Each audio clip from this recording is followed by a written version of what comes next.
दोस्तों, आज हम काशी विश्वनाथ आए हैं हमारी माता जी को लेके। माता जी देख लो कैमरा में, ये हमारी माता जी है, इनको हम लेके आए हैं। और पिताजी है, पिताजी हमारे आगे जा रहे हैं। हमने आज हम दर्शन कराने जा रहे हैं काशी विश्वनाथ नगरी। काशी बनारस आने के बहुत ज़्यादा ज़रिए हैं। आप फ्लाइट से भी आ सकते हैं और ट्रेन से भी आ सकते हैं। अगर ट्रेन पकड़नी है तो दिल्ली से बहुत ज़्यादा ट्रेन्स चलती है। नॉर्मल ट्रेन 16 से 17 घंटे लेती है, बट आजकल वंदे भारत एक्सप्रेस चलनी शुरू हुई है जो फास्ट ट्रेन है। ये आपको करीबन 8 घंटे में पहुंचा देगी, बट थोड़ी सी अनकंफर्टेबल हो जाती है 8 घंटे एक ही सिटिंग पोस्चर में बैठना। तो जहाँ तक काशी बनारस में रहने का सवाल है, तो यहाँ पे मैं आपको मैप में दिखा देता हूँ। ये जो है गंगा नदी है और इसके पास में यहाँ पे आप देख सकते हो वाराणसी में जो काशी के मेन सारे जो पॉइंट्स है विज़िट करने वाले, वो सारे पॉइंट्स आपके इस साइड पे पड़ जाते हैं। जो ये हार्ट शेप आप देख रहे हो, ये सारे ईटिंग पॉइंट्स हैं, मेजर ईटिंग पॉइंट्स। और जो स्टार शेप है, ये सारी मेजर प्लेसेस टू विज़िट है। और अगर हम काशीनाथ में मेन जो हमारा शिव बाबा का मंदिर है वो देखें तो ये यहाँ पे लोकेटेड है और यहाँ पे सारे घाट्स हैं। तो ये मणिकर्णिका घाट हो गई और दशवमेध घाट हो गया, और ऐसे ही कई सारी है। महाराजा हरिश्चंद्र, मैंने घाट्स पे अलग से एक वीडियो बना रखा है, तो आप आई बटन में जाके उसको देख सकते हैं। और इस तरीके से आप अगर चाहे तो आप घाट के आसपास भी रह सकते हैं। और घाट्स के आसपास रहने का फ़ायदा है, क्योंकि आप अगर चाहे तो आप सुबह या शाम जब भी गंगा आरती होती है आप उसको अटेंड कर सकते हैं। बोटिंग वगैरह इजीली कर सकते हैं, गंगा का आनंद ले सकते हैं। और साथ में जो आपका काशी विश्वनाथ मंदिर जाने का जो है वो थोड़ा सा रास्ता सुगम हो जाता है। बट घाट के पास अगर आप रह रहे तो मैं आपको यही एडवाइस करूँगा कि आप काशी विश्वनाथ अर्ली मॉर्निंग 5 बजे तक पहुँच जाए। उसमें आपको वीआईपी टिकट लेने की ज़रूरत नहीं पड़ेगी। और आप घाट के पास ही जो पुराना गेट है, जो पतली विश्वनाथ गली जाती है, वहाँ से जाते हुए आप बाबा के दर्शन कर सकते हैं बिना किसी ज़्यादा भीड़ के या फिर बिना ज़्यादा पैसा खर्च किए हुए वीआईपी एंट्री के लिए। तो ये तो है अगर आप घाट के पास रह रहे। अगर सपोज़ आप घाट के पास ना रह के आप थोड़ा सा बाहर निकल के यहाँ पे चौक के आसपास आ जाते हैं, जैसे गिरजाघर क्रॉसिंग चौक है या गोदोलिया चौक है, तो यहाँ से आपको फिर जो है वीआईपी एंट्री पास लेना सही रहेगा। और वीआईपी एंट्री पास लेने के बाद आप जो नया डोर उन्होंने बनाया है वहाँ से आप जा सकते हैं। और बाबा के पास जाने का एक और रास्ता है जो है बोटिंग के थ्रू। आप मणिकर्णिका के घाट के पास में यहाँ पे आप देख सकते हैं, ये है काशी विश्वनाथ डोर जो नया बना है।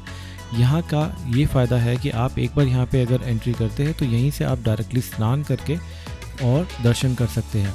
तो एक रास्ता आपका ये भी है जो आप जा सकते हैं बोट के थ्रू, और एक रास्ता हो गया आप शहर के बीचों बीच जा सकते हैं जो नया गेट बना है, तो वहाँ से भी आप एंट्री ले सकते हैं। और तीसरा ऑप्शन है जो पुराना गेट है पतली विश्वनाथ गली, वहाँ से आप एंट्री ले सकते हैं। और पतली जो विश्वनाथ गली है वहाँ का सबसे बड़ा मुझे जो अच्छी चीज़ लगी कि जो भी पुरानी शॉप्स है काशी विश्वनाथ की, वो सारी आपको उसी गली में मिलेंगी। जो ट्रेडिशनल जो भी आपने चाहे रुद्राक्ष लेना है, चाहे आपने शंख लेना है, चाहे आपने मंदिर या पूजा से रिलेटेड कुछ भी लेना है, वो आपको विश्वनाथ गली में ही मिलेगा, बढ़िया क्वालिटी और बढ़िया रेट में।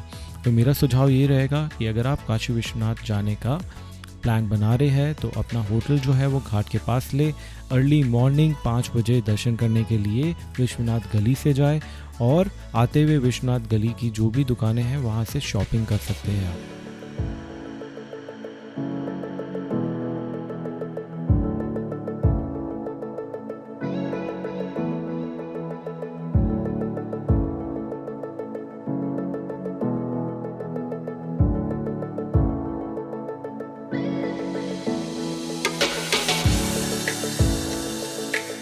काशी में ऐसा माना जाता है कि काल भैरव यहाँ के कोतवाल है और इस शहर की रक्षा करते हैं, और इसीलिए बाबा विश्वनाथ के दर्शन करने से पहले लोग काल भैरव के दर्शन करने जाते हैं।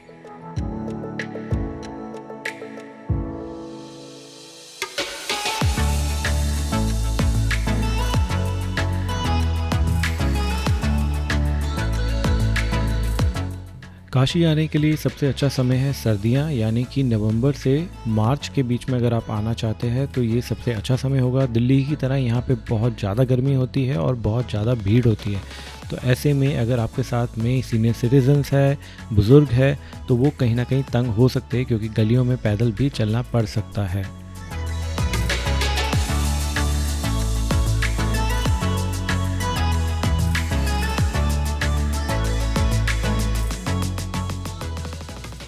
काशी विश्वनाथ ट्रस्ट की तरफ से टिकट बुक करने के लिए सुविधा दी गई है।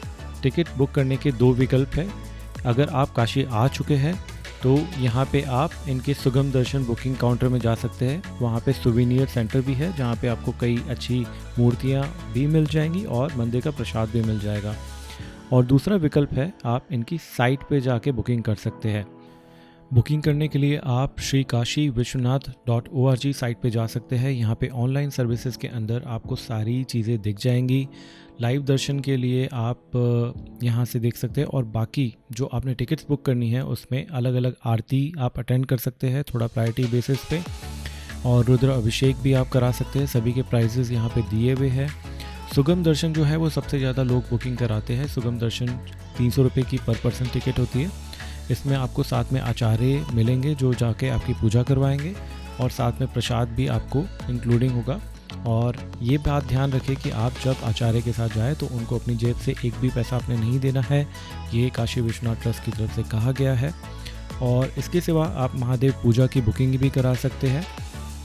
बट ये जो सारी चीज़ें हैं ये अवेलेबिलिटी पे डिपेंड करता है। तो अगर आप रुद्र अभिषेक या कोई ऐसा पूजा करवाने का प्लान कर रहे हैं तो अपने आने से पहले ही इसकी बुकिंग पर्टिकुलर डे पे करवा लें, क्योंकि कई बार जब आप पहुंच जाते हैं तो इन सारी चीज़ों की स्लॉट्स नहीं अवेलेबल होते हैं। तो इस तरीके से आप अपनी यात्रा प्लान कर सकते हैं।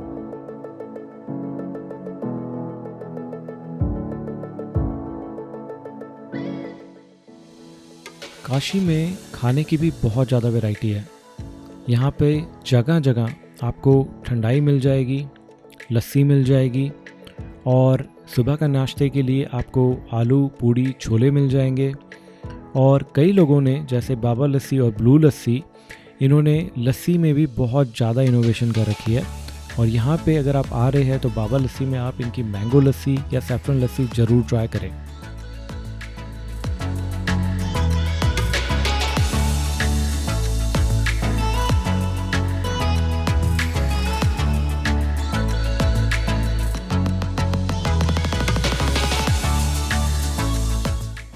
मैं यही एडवाइस करूँगा कि आप सुबह की शुरुआत जल्दी करें। बनारस में आप जितना जल्दी उठेंगे उतना जल्दी आप आनंद ले सकते हैं। कई चीज़ें आप कर सकते हैं, जैसे सुबह बहुत जल्दी उठ के आप 4 बजे करीब यहाँ पे गंगा आरती होती है, वो अटेंड कर सकते हैं आप 80 घाट पे। और आप घाट्स घूम सकते हैं, जो सारे घाट हैं वो एक साथ जुड़े हुए हैं, इन सब पे आप वॉक कर सकते हैं। मैंने एक अलग से स्पेशल वीडियो बनाया है जहाँ पे मैं दशाश्वमेध घाट से 80 घाट तक पैदल गया था, तो वो सारा आप आनंद ले सकते हैं। सुबह अर्ली मॉर्निंग आप गंगा में बोटिंग का आनंद ले सकते हैं जो बहुत ही ज़्यादा सुकून देता है। और अपने दिन की शुरुआत करने के लिए गंगा स्नान कर सकते हैं। और जल्दी उठ के आप मंदिर भी जा सकते हैं, जिससे आपको बहुत ही ज़्यादा सुगम दर्शन होंगे बिना VIP टिकट्स के।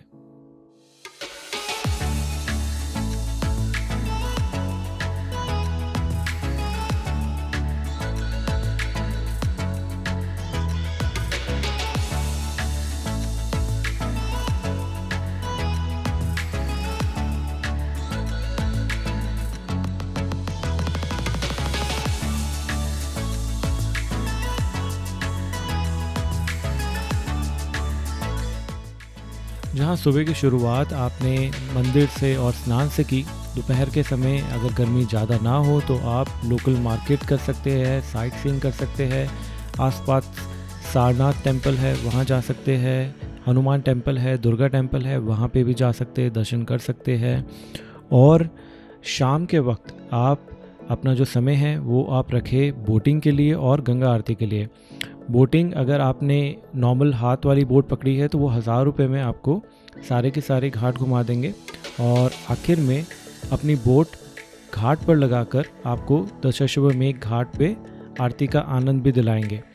तो वैसे तो आप घाट पे खड़े होके भी गंगा आरती का आनंद ले सकते हैं, बट जो आनंद आपको बोट में रह के गंगा आरती देखने का आएगा वो और कहीं नहीं है। तो इस तरीके से आप अपने दिन का समापन कर सकते हैं।